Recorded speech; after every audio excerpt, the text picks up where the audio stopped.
Salut l'équipe! Aujourd'hui on se retrouve dans la peau d'un exterminateur de nuisibles. Au programme dératisation, cafards et souris. Vous allez tout savoir et tout ça grâce à Hygiène Office. Allez, c'est parti, go!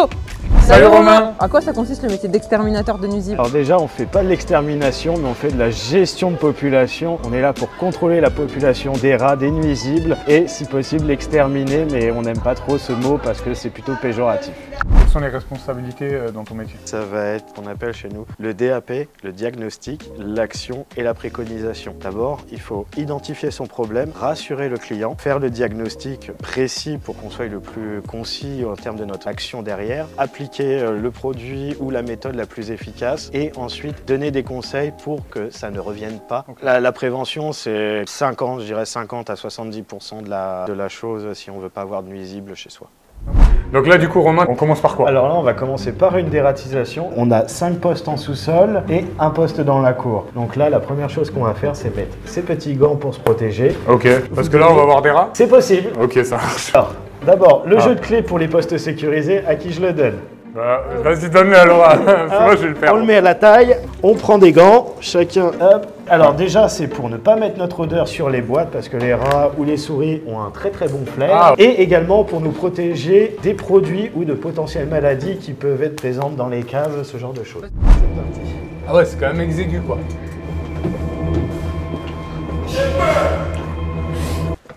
Déjà, on vient d'arriver dans la cave. Première chose, on regarde le sol. J'ai déjà chopé un petit caca je crois là. Non. C'est pas un caca ça? Non, ça c'est pas une crotte. C'est un mauvais. Mauvais. On regarde tous les facteurs qui peuvent être des facteurs aggravants de présence de rats. On regarde au niveau de l'odeur.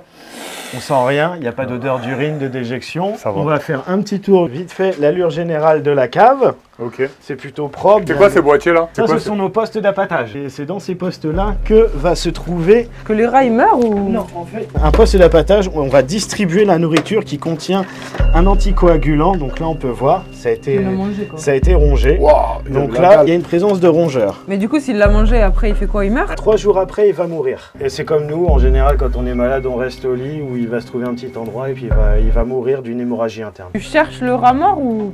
Alors, en général, on n'a pas besoin, rien qu'à l'odeur. Si ça fait pas longtemps qu'il est mort, tu sais où est-ce qu'il est. Ouais. Sinon, s'il est sec, tu le vois, il est sec. La pâte qui contient le rodenticide, à la base, c'est une pâte faite de tourteaux de colza ou de tournesol. Mais eux, ils le sentent là, à travers le sachet, ils sentent l'odeur. Même là, on le sent l'odeur. Ah ouais, j'avoue, moi sur la chaîne, c'est moi qui goûte tout. Ah ouais, tu sens un peu. Mais en vrai, l'odeur, elle est pas dégueu. Hein. Ah non, c'est fait pour... C'est appétant. Non, je me doute qu'il faut pas goûter, mais l'odeur, elle est vraiment genre... T'as l'impression... C'est une pâtisserie que t'es allé chez... Je te jure, t'es allé chez le pâtissier. Mais c'est un produit naturel, il y a juste un anticoagulant qui a même pas 1%. Hop, pareil, là, consommé. Ah, si t'en as un mangé, t'en as toujours mangé? En général, oui. Ça veut dire il y a des ratatouilles.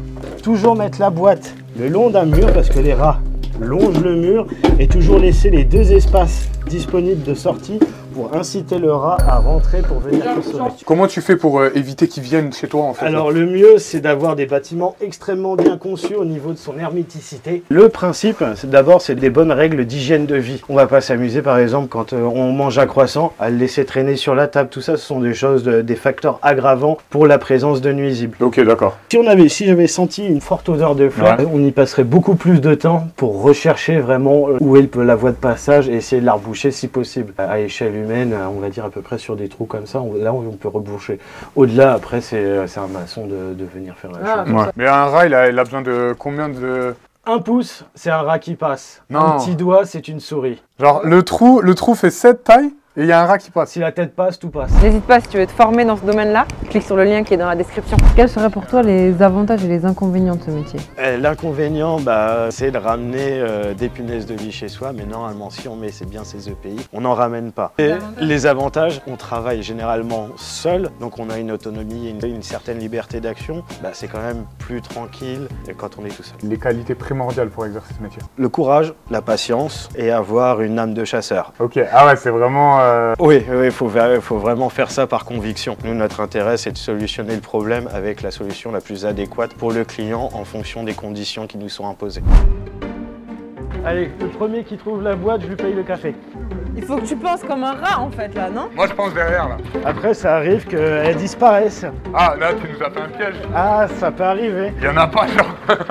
Il y en a pas? Là, la boîte, elle a disparu. Je vais aller au véhicule et en rechercher. Ouais, attends, ça veut dire qu'on n'a pas de café là? Ah bah si, il y aura un café, mais là, c'est vous qui payez. Ah merde. Donc là du coup Romain, on arrive sur une intervention d'urgence. Qu'est-ce que tu sais en fait? Bah là, je sais qu'il y a des souris, Ok. mais j'en sais pas beaucoup plus. Il n'y a rien qui a été mangé là. Si, si. Ah ouais? Comment tu vois? Tu vois, on voit bien les deux petites traces de crocs ici. Ah ouais, là, ouais. Alors ça c'est des escargots et des limaces. Si vous voyez des jolis petits trous dans la terre, Ah, dans la terre? ouais.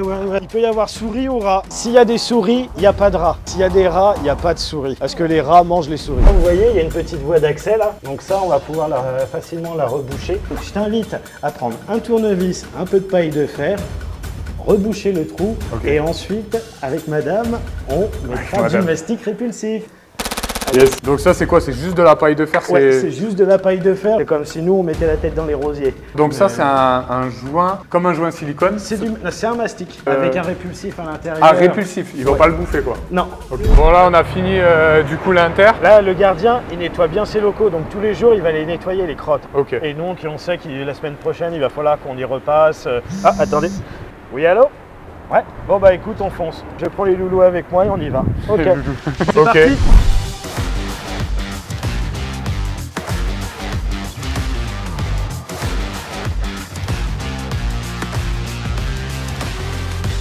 Si tu veux nous soutenir et découvrir encore plus de métiers, n'oublie pas, abonne-toi. Du coup, pendant les interventions comme ce matin, comment tu gères le stress des clients et l'anxiété un peu? Parce que moi, en tant que particulier, je peux aussi avoir ce stress. Bah justement, on va prendre l'exemple. Tu es le client, je suis le technicien. Tu es Très stressé, stressé, moi très je ne stressé. le suis pas. Mon premier but déjà, c'est de faire retomber le stress du client pour avoir déjà la plus grande quantité d'informations qui soient viables. Ne vous inquiétez pas, tout le monde y est confronté à un moment ou à un autre dans sa vie. Ce n'est pas une honte que d'avoir fait appel à nous, justement. Au contraire, les gens qui devraient avoir honte, ce sont les gens qui n'appellent pas et qui gardent le problème jusqu'à ce que ça atteigne les autres personnes. Et du coup, on a vu que tes produits, donc il fallait une certification. Qu'est-ce que c'est comme formation, la durée et où est-ce qu'on peut se former justement pour être technicien du coup? On doit passer un certibiocide. Après cette formation, on a le droit d'utiliser les produits et de les appliquer. Pour autant, on n'est pas formé. À l'heure actuelle, il n'existe pas de formation type bac, BTS. T'as entendu? Même sans diplôme, tu peux travailler chez Hygiène Office, donc n'hésite pas à leur coordonner dans la description. Donc là, du coup, on va faire quoi? Là, ce qu'on va faire, c'est qu'on va mettre des détecteurs dans les armoires, dans les parties communes, pour voir s'il y a une présence de blattes. C'est des petites plaques comme ça. Ça va les attirer, ils vont venir se coller et au prochain passage, s'il y en a de collés, ben, on saura qu'il y aura des blattes et qu'il faut traiter l'immeuble. Bien les craquer. Et là, je plie, tac, et je pose. Et essayer de la placer le plus près. Voilà. Ils viennent par où ils veulent, ils vont aller au niveau de la pétante et vont venir se coller et puis c'est terminé. Au moins. Ah, la pétence, c'est le truc rouge Ouais, en c'est la fait? petite barre rouge, ouais. En général, alors ce qui attire les blattes ou ce qu'on appelle les cafards, ce sont d'abord la chaleur, l'humidité et après la nourriture. C'est pour ça qu'on conseille aux gens de toujours bien aérer leur volume de pièces, ce genre de choses. Ne pas utiliser l'eau de javel, ça a tendance à les attirer, l'odeur de l'eau de javel. Et en plus, c'est interdit de le jeter dans les toilettes. Et toi, dis-nous quel nuisible te fait le plus peur? Rat, cafard, souris? Quels sont les débouchés dans ce métier et quelles sont les opportunités d'évolution? L'évolution dans le métier, c'est engranger beaucoup d'expérience. Ok. Là, je suis simple technicien, mais j'ai un chef d'équipe. On a des technico-commerciales également. Ok. Donc la perspective d'évolution existe et est bien réelle. Et le secteur est très porteur car depuis les JO, ça nous a fait une bonne publicité quant à la gestion des nuisibles. Oui. Ok. On a une certaine gratification. C'est vrai que quand on arrive, on voit les gens stressés. Quand on repart, ils sont moins stressés. Et quand on revient les voir sur les passages les passages suivants, là, on les voit souriants. Et là, on sait qu'on a bien fait notre métier. Donc là, Romain, on arrive sur les punaises. C'est un peu le stress de tout le monde. Ah les là, punaises. ça va être la grande... Comment tu sais en fait que t'as des punaises? C'est quoi? Ça te pique ça? Alors te tape, déjà, c'est il y a les piqûres qui sont spécifiques, elles vont piquer plusieurs fois au même endroit, c'est vraiment comme un collier de perles. Allez, on rentre. En gros, une personne sur 10 en France est touchée par le problème de punaises de lit. Mais il y a un gros souci vis-à-vis des punaises de lit, c'est que les gens ont honte. Alors qu'il ne faut pas avoir... Ça fait sale un peu. Il Alors faut- que l'appart, il est nickel. Alors c'est pas quelque chose qui est voulu et c'est pas un problème d'hygiène vraiment corporelle de la Ouais, personne. ça s'attrape. C'est comme des poux en fait. C'est s'attrape. ça, exactement. On va regarder le matelas. Ok. Donc on soulève au niveau des coutures. Si on voit pas des traces, des petits points noirs, Pourquoi les coutures? Parce qu'en général, c'est l'endroit préféré où elles préfèrent se mettre.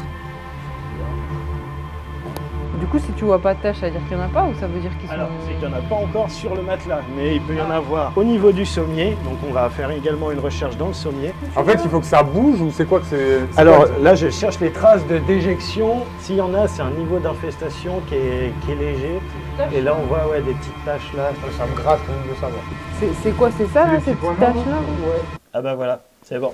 Là, ici, on voit une petite punaise de lit. Et là, on voit les foncées, ça veut dire qu'elle a mangé. Une fois que vous les voyez brunes foncées, c'est qu'elles sont déjà gorgées de sang. Du coup, il peut rester combien de temps sans manger en fait? Parce que là, l'appartement, il est vide. Il a été vidé il y a peu de temps, mais une punaise de lit, ça peut vivre très longtemps. Attends. D'ailleurs, tu sais combien de temps ça peut vivre une punaise de lit sans manger, toi? Alors à ton avis, 3 mois, 6 mois ou 1 an? Dis-nous tout en commentaire. Et d'ailleurs, si tu es sur l'île de France et que tu veux pas de nuisibles chez toi, leurs coordonnées sont dans la description. Quelle ou combien d'espèces en fait tu gères au quotidien? Parce que là on a vécu une journée avec toi mais on n'a pas pu tout voir bien sûr. Alors le gros pôle de notre activité, ça va être les rongeurs, donc que ce soit souris ou rats. Tout ce qui va être en insectes, ça va être les punaises de lit. Tout ce qui va être hyménoptères, donc les frelons, que ce soit les frelons d'Europe ou les frelons asiatiques qui sont en train de pulluler en Europe depuis un certain temps. Et les cafards ou les blattes. Et également en ce moment, on a une grosse recrudescence de moustiques tigres. Et là, ça devient un de nos pôles d'activité qui commence à se développer extrêmement bien. Il y a 2-3 petites astuces, mais c'est plutôt compliqué. Les petits tips, écoutez les petits tips. Si vous avez des balais vapeur, vous le passez sur vos matelas. Mais il faut y aller tout doucement pour bien que la vapeur pénètre. Et ça, la vapeur, ouais, ça marche. Et après, c'est une bonne hygiène de vie. Voilà, prendre une douche. Non, c'est surtout quand on rentre du travail ou du cinéma, ce genre de choses. On se déshabille, on se change. Ah, j'ai 10 centimes. Ah, ça marche. Il a trouvé de l'argent lui. Il a pas trouvé des punaises. Moi j'ai trouvé des sous. C'est déjà bien. Là, ça peut être partout, tu vas me dire. Il s'accroche vraiment que sur le tissu quoi. Ah non, après c'est sur toutes les surfaces, mais en général, c'est comme nous, quand on s'installe quelque part, d'abord la première chose qu'on trouve, c'est une source de nourriture et une source de quoi se désaltérer. La désaltération, la nourriture, c'est nous. Donc, elles vivent au plus près des lits. C'est pour ça qu'on appelle ça des punaises de lit. Si tu t'assois pas sur le truc, il n'y a rien. Il n'y a rien à Il faut un craindre. contact physique. Il faut vraiment un contact physique. Ouais. Alors, on va attaquer la pulvérisation. On peut le faire alors, on y va? Alors, il n'y a que moi parce que j'ai le masque à gaz et l'accréditation. Sinon... Ah, il y a aussi une... ok. Oui. Bon, on peut je le faire alors. Merci, à tout à l'heure.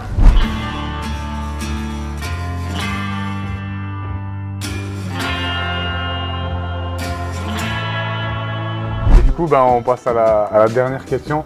Quel est le salaire? En net, je suis un peu plus de 2000 €. Avec les primes, tout ça, ouais, je suis à peu près à T'as des primes On a des primes de qualité, Ok. pour le risque également. Et la société également nous paye nos forfaits téléphoniques et un téléphone si on a besoin. Nous, ce qu'on a l'habitude de dire, c'est que les rats, il en faut. Pour entretenir nos égouts, il en faut parce que mine de rien, ils mangent beaucoup de nos déchets et ils évitent que les égouts soient engorgés. Par contre, dès qu'ils sortent à la surface, là, ça devient un problème de santé publique. Bon voilà Romain, on arrive à la fin de cette journée avec toi. J'aurais jamais cru moi que c'était un métier aussi essentiel en fait à la vie de tout le monde en fait. Tout le monde a besoin en fait de... Tout le monde est concerné par l'hygiène. On a bien travaillé, on a vu plein de choses, de situations différentes. Et n'oublie pas, si tu veux te former dans ce domaine-là, le lien est dans la description. Et surtout, n'oublie pas de t'abonner et surtout, le plus important, sois passionné. Allez, ciao!